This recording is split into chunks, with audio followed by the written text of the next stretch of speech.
உனக்கே செய்து கொள்கின்ற பொழுது நீ சொல்கிறாயா இது தவறு என்று? முதல்ல நீ உனக்கு நீ லீடர் ஆயிரு, முதல்ல உனக்கு நீ வந்து ஃப்ரெண்ட் ஆயிரு, அதுக்கப்புறமா அடுத்தவங்களுக்கு இருக்கலாம். ஒரு தாயும் தகப்பனுக்கான கவலை எது? அடுத்தவர்களுக்காகவே இருக்கிறானே, அவனை பற்றி யோசிக்க மாட்டேன் என்கிறானே. உன்னை பற்றி நீ சிந்தித்து உன்னுடைய சிந்தனையை அதிகப்படுத்திக் கொண்டு நீ ஃப்ரெண்டா இருக்கிறதுனால அந்த மகனுக்கு அந்த தோழனுக்கு ஏதேனும் நன்மை நடக்குமா? அப்படிப்பட்ட ஒரு வாழ்க்கையை நீ வாழ்கிறாயா?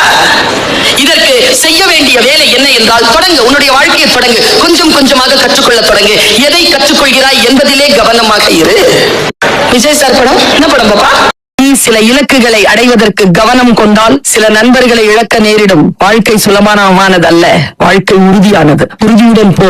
நண்பர்களுக்காக என்று எதையும் இழக்காதே. நீ வெற்றி பெற்ற பிறகு யாரெல்லாம் நீ இழந்து போகிறாய் என்று நினைக்கிறாயோ அவர்கள் வாழ்க்கையில் துன்பப்படுகின்ற போது அவர்களையும் சேர்த்து எழுப்பக்கூடிய வல்லமையை உன் வெற்றிகள் உனக்கு தரும். சிறகை விரி, எழு, பற.